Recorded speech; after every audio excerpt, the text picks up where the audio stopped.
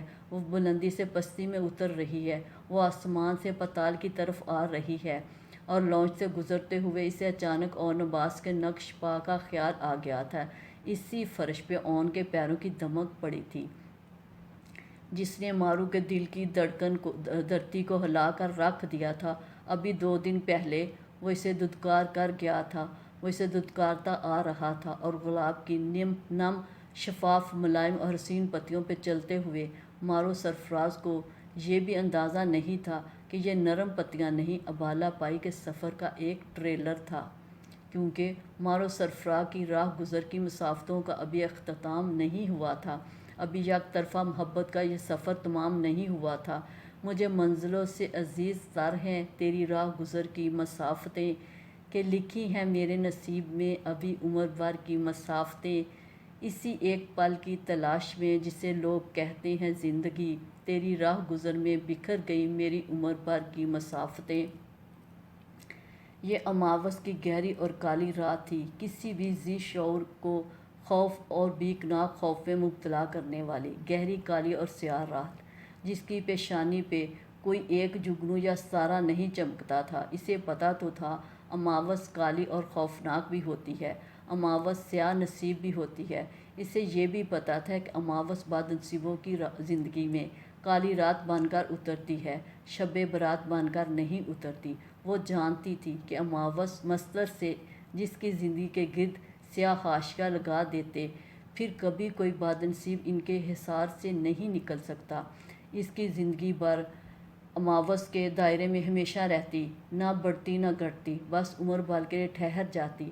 دراصل اماوس فریحہ کی طرح محبت کے ماروں اور نصیب سے ہاروں کی قسمت میں خود بخود دبے قدموں چلی آتی تھی، جسے سندر روپ چاند کا برج عنقریب میں جانے کا وقت جو بڑا منحوس مانا جاتا تھا، اور فریحہ کو لگتا تھا اس کی زندگی کا چاند بھی قمر در عقرب میں عمر بھر کے لیے داخل ہو گیا ہے۔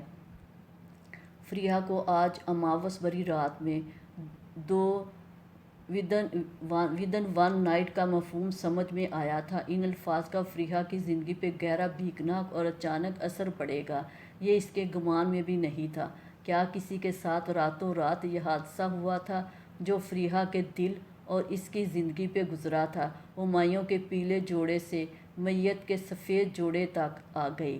راتوں رات میں، صرف ایک رات میں، یہی رحمان منزل جہاں روشنیاں جگ جگ کر رہی تھیں، ڈھولک کی تھپ گونج رہی تھی، قبرستان کے سناٹوں سے بھر کر خاموش ہو چکی تھی، شادی کے سارے رنگ اتر چکے تھے، اور فریحوں کا مائیوں مہندی کا جوڑا اونچے پلنگ کے عین اوپر گول مول سا انتہائی خستہ حالت میں نوحہ کنا تھا۔ کانچ کی زرد اور ہری چوڑیوں کا ڈھیر کرچی کرچی فرش پہ بکھرا پڑا تھا۔ اس نے قدری پہ رنجیدہ خاطر تھا۔ یہ تو مہندی مائیوں کا جوڑا اور چوڑیاں تھیں جنہیں اپنی نقدری کا الگ سے صدمہ اٹھانا پڑا تھا۔ یہاں تو جیتے جاگتے انسان تک بے مول اور بے قیمت ہو چکے تھے۔ فریحہ اپنی ذلت، توہین اور ناقدری کا رونا کسے دکھاتی؟ وہ اپنے ٹوٹے دل کے کانچ اٹھا اٹھا کر کس کی ہتھیلی پہ رکھتی؟ اس کے وہ تایا جو اپنی ناموس، عزت اور خاندانی حشمت کو بچانے کی خاطر فریحہ کے دل کا سودا کر آئے تھے۔ کیا اس کے جان سے پیارا تایا نے اچھا کیا تھا؟ وہ رات کی سیاہی سے پوچھ پوچھ کر تھک رہی تھی، رو رو کر نڈال ہو رہی تھی، ٹوٹے خوابوں کے کانچ اٹھا اٹھا کر زخمی ہو رہی تھی۔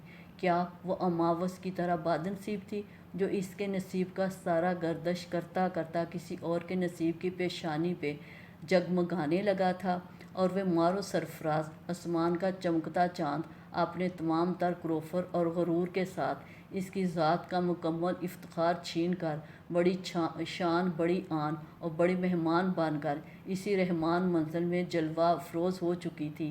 اس شبستان میں جسے فریحہ کے لیے پور سجایا گیا تھا، وہ خوبصورت خوابگاہ جو فریحہ کے لیے خاص الخاص تیار کی گئی تھی، اس پہ کس ہوشیاری کے ساتھ مارو سرفراز نے قبضہ جما لیا تھا۔ کوئی ایسا قابض بھی ہوتا ہے، کوئی ایسا بھی سنگ دل ہوتا ہے، اور فریحہ نہ بول سکی تھی، نہ چیخ سکی تھی، نہ احتجاج کر سکی تھی، جبکہ مارو سرفراز نے بڑی اعلیٰ پائی کی سازشوں، منصوبوں اور چالوں کے ساتھ وہ ویلا مچا کر عمر بھر کے لیے اون عباس کو اپنے دام میں کر لیا تھا، اور اس نے بڑی چالاکی سے چال چلی تھی، انہی کے ہاتھوں ان کا قتل عام کروا دیا تھا، اور خود بے گناہ بھی رہی اور مظلوم بھی۔ نہ پھانسی ہوئی، نہ دار پہ چڑھی۔ جس طرح وہ فریحہ سے اس کی زندگی، اس کی خوشی زبردستی چھین چکی تھی، اسی طرح فریحہ جانتی تھی کہ اپنے حسن جاسوس کے ہتھیاروں سے ایک نہ ایک دن اون عباس کو بھی پسپا کر دے گی، کیونکہ مارو سرفراز کے پاس اداؤں کے، حسن کے، چالوں کے تمام تر داؤ محفوظ پڑے تھے۔ وہ چاہتی استعمال میں لے آتی، اور ابھی جب چند گھنٹے پہلے وہ دلہن کا حسین روپ سجا کر اپنی ساس کے جلوہ میں رحمان منظر کی راہداریوں میں سے گزر رہی تھی، تب پہلے سے گھر میں موجود اون عباس بڑے ہال کے بند دروازوں کے اندرونی طرف اپنے باپ پہ اسی شدت کے ساتھ چلا رہا تھا جس شدت کے ساتھ وہ اس زبردستی نکاح کی رسم کے بعد چلایا تھا۔ غم و غصے سے بے حال تھا، اور اس کے اندر زہر بھرا ہوا تھا، اور زہریلے الفاظ میں وہ چلا رہا تھا۔ فریحہ کے جلتے بلتے دل پہ کسی پھوار کی مانند وہ الفاظ برس رہے تھے۔ آپ نے اپنی ضد پوری کر تو لی ہے ابو، اسے بھگتنا اتنا آسان نہیں ہوگا، اون عباس کو جیتنا اتنا آسان نہیں ہوگا۔ یہ مارو سرفراز کی بھول ہے کہ شاطرانہ چالوں سے انسان خریدے جا سکتے ہیں، اور شاید خریدے جا بھی سکتے ہیں، لیکن اون عباس کو خریدنا اتنا سہل نہیں ہوگا۔ اس کے شعلوں میں لتھڑے الفاظ بڑے ہال کی کھڑکیوں سے باہر تک اس تکون کمرے میں بھی پہنچ رہے تھے جو فریحہ فرقان کی خوابگاہ میں شمار ہوتا تھا، اور اس وقت کھڑکی کے پٹ کو ہاتھ میں پکڑے اس کی جلتی روح پہ سکون کی چھینٹیں گر رہی تھیں۔ میں اس سازش کی بو کو پا لوں گا، اور اس کہانی کو زمین سے بھی اکھاڑ کر باہر لے آؤں گا جسے آپ کو سنا کر بیوقوف بنایا گیا تھا، اور آپ آنکھیں بند کر کے اس پہ ایمان لے آئے۔ اون کی زخمی پھنکار میں اس شیر کی گراہٹ جو اپنے شکار کی تلاش میں بو سونگھتا پھر رہا تھا،